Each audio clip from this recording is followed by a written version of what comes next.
Hola chiquillos, hola chiquillas. En este video vamos a ver lo que nos queda todavía de guía 3. Sí, todavía nos queda y nos va a quedar un video más, así que ánimo, ¿ya?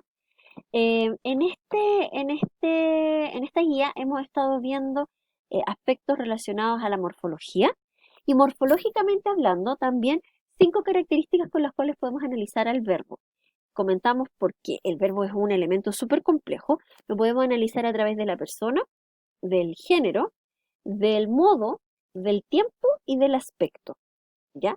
Estos tres primeros ya los revisamos. Ahora vamos a ver el tiempo, ¿ya? Así que voy a achicarme acá y vamos a ver aquí los tiempos. Miren, ustedes observen esta maravillosa conceptualización de los tiempos que les hice yo con mi esfuerzo, que aquí había un error además. Nadie de ustedes se dio cuenta en clase. Eh, Pero de todo esto que está acá, no quiero que se amarguen la existencia como de más. Quiero que tengan claro algunos conceptos que son con los cuales se deben quedar porque además ustedes se los deben explicar a sus estudiantes, ¿ya? Primero, que existen tres grandes momentos de la enunciación. La enunciación es el momento en el cual se dice lo que se está diciendo, ¿ya? Existen tres. Uno es el presente, otro es el futuro y el otro es el pretérito, ¿ya? Presente, pasado y futuro. Y tal como lo decíamos, así como flechitas, como si fuera línea de tiempo, como si fuera historia, ¿ya? Dentro del pretérito, acá, por ejemplo, tenemos el pretérito perfecto simple y el pretérito imperfecto. El perfecto y el imperfecto, ¿ya? Recordemos que estamos hablando de aspectos morfológicos, por lo tanto, estamos también viendo eh, la desinencia. Y aquí la desinencia nos indica cómo está siendo trabajado aquí por ejemplo, el verbo. ¿Ya? Y otra cosa que también tenemos que tener clara es que los verbos también se clasifican o se pueden trabajar como verbos compuestos, compuestos por un verbo principal y un verbo auxiliar. El verbo haber, en este caso, el haber, bueno, ahí sí, es el auxiliar, ¿ya? Y en el caso de las conjugaciones o de las desinencias, cuando hablamos de pretéritos, o sea, de compuestos, es el haber, el verbo auxiliar, es el que se conjuga y se va modificando, ¿ya? No el verbo principal. Si ustedes se fijan acá, comenzado, comenzado, comenzado. Y es el verbo auxiliar el que se está modificando. ¿Bien? Y por otro lado, lo que tienen que también tener en cuenta es esta flechita que está acá, que aparece como en el pretérito, pero está instalado en el presente, es como un poco extraño.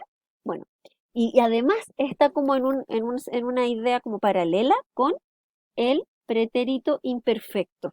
Bueno, y son los condicionales. Y los condicionales, que también hay un compuesto, es porque tienen, tal como lo dice la palabra, están condicionados a ciertas situaciones o a ciertas cosas del pasado para que se den. Por eso es condicional, porque pasaría, comenzaría, si pasan tales cosas, tanto en lo semántico como en lo pragmático, como también en lo gramatical, ¿ya? Em, Esas grandes ideas quiero que tengan claras, ¿ya? Ahora, acá hay un error, por ejemplo, y era pluscuamperfecto, ¿ya? Pero también es la misma idea del verbo auxiliar y el verbo principal, el verbo compuesto. Aquí están.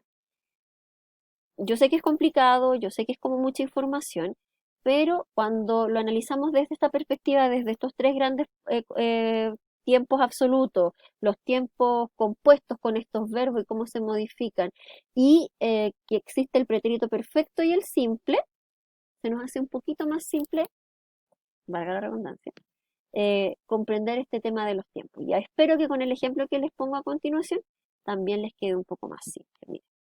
Ah, bueno, una idea para enseñar a trabajar los tiempos verbales no es solo conjugar en pasado, presente y futuro, como nos hacían a nosotros, sino también jugar con las frases, con las oraciones, tal como están acá, y pedirle a los estudiantes que hagan este ejercicio, ¿ya? porque además cuando modifican el verbo y el tiempo del verbo, va a pasar también que se van a tener que modificar ciertos compuestos o sintagmas relacionados al verbo. Y eso también nos va a permitir, por ejemplo, analizar cuál es el sujeto o analizar los complementos. ¿Se acuerdan que revisamos en los talleres, resúmenes, revisamos cuáles eran los objetos, directo, indirecto, y que se hacían ciertas preguntas? Bueno, acá con estas modificaciones se nos van a hacer mucho más claras esas preguntas y cómo modifican o se ven determinadas por el verbo. Entonces, cómo van ellos analizando de una manera un poco más práctica, más que solamente identificando en una oración, esto es esto, esto es esto y esto es esto otro, ¿ya?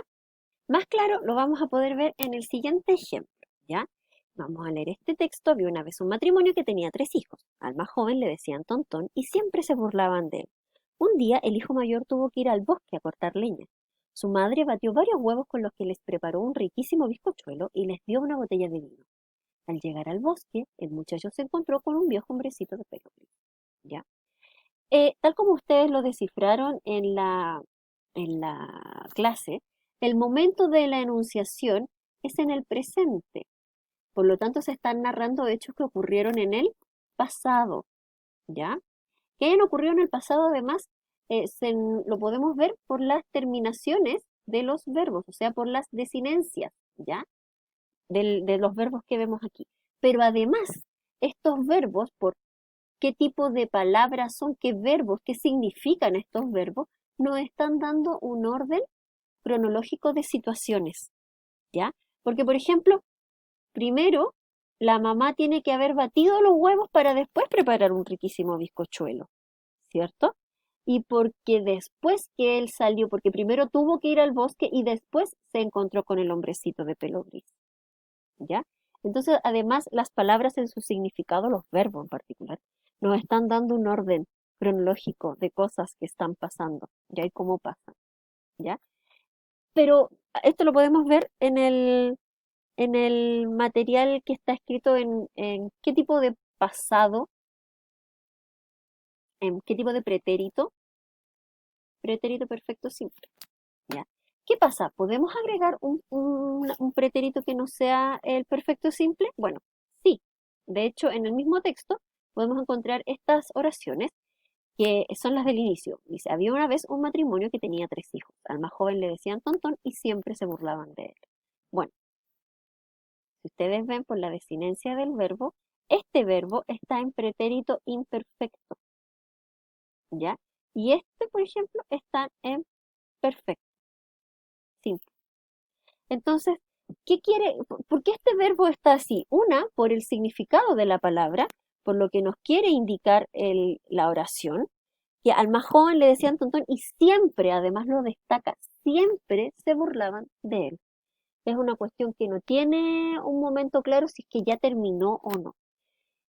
Mm, Eso nos deja como un poco de ambigüedad. ¿Se acuerdan que lo habíamos visto más arriba cuando estábamos viendo esto de la condicionalidad y del pretérito? Bueno, del pretérito imperfecto, esto tiene relación con otra forma de analizar el verbo que es el aspecto, ¿ya?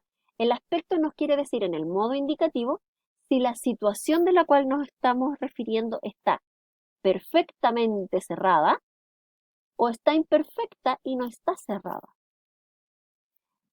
Tal como salen en los ejemplos acá. Por ejemplo, en el ejemplo, el pueblo formó juntas de gobierno en las principales ciudades. Esta oración, este verbo es perfecto, está cerrado, la cuestión sucedió. Ya, chao.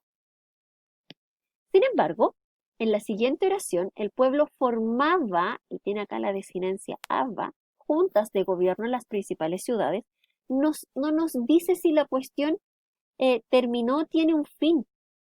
No nos dice si era una cuestión que se repetía constantemente en el tiempo. Dice que sucedía, pero no nos especifica un momento en particular. Por lo tanto, está abierto. Y de eso se trata esta terminación aba. ¿Ya? A ver, eh, ¿por qué es importante que ustedes conozcan la diferencia entre el modo perfecto y el imperfecto? Perdón, sobre los aspectos perfecto e imperfecto, porque nos permiten trabajar con los distintos verbos en la narración, así como lo vimos recién con la palabra burlaba, y estaban todos los otros verbos en aspecto perfecto y ese estaba en imperfecto. Bueno, nos quiere dar intencionalidad en la narración. Es también un recurso de la narración. Ese recurso se utiliza también en lo argumentativo, en lo descriptivo. Todo eso y mucho más lo veremos en la siguiente guía, cuando terminemos esta, que todavía no la terminamos. Em, pero me gustaría que se quedaran con eso porque lo hemos conversado varias veces sobre para qué vemos esto, para qué nos sirven los sintagmas, para qué nos sirve saber esto de cuestión de la coordinada, subordinada, los sintagmas, las oraciones, como copulativa o no. ¿Para qué nos sirve? Bueno, para redactar. Cuando ustedes redactan, cuando ustedes revisan redacciones. Y esto lo podemos notar mucho cuando revisamos redacciones de niños y que no hay relación entre el número del verbo y el número del resto de la oración. Cuando lo dicen en un tiempo, cambian el tiempo y después vuelven al otro tiempo, pero si lo leemos no es una oración o un texto que tenga el mismo sentido que si se mantuvieran, por ejemplo, todas en el mismo tiempo. Y así, y vamos analizando ese material de nuestros estudiantes y el de nosotros también en base a ese tipo a estas cosas que estamos aprendiendo. Recuerden la gramática como la llave que nos permite apretar, ajustar y conocer ciertos elementos de la escritura y de la comunicación, en el fondo de la comunicación. Así que eso pues chiquillos y chiquillas. Espero que terminemos pronto esta guía para que pasemos a la siguiente y así a la siguiente y a la siguiente y a la siguiente y no nos sigamos quedando atrasados porque nos queda muy poco tiempo. Así que ánimo chicos y chicas, nos queda poco. eh, Pensemos positivo, tratemos de no estresarnos y nos vemos en el siguiente video, ¿ya? Que estén súper bien. Chao.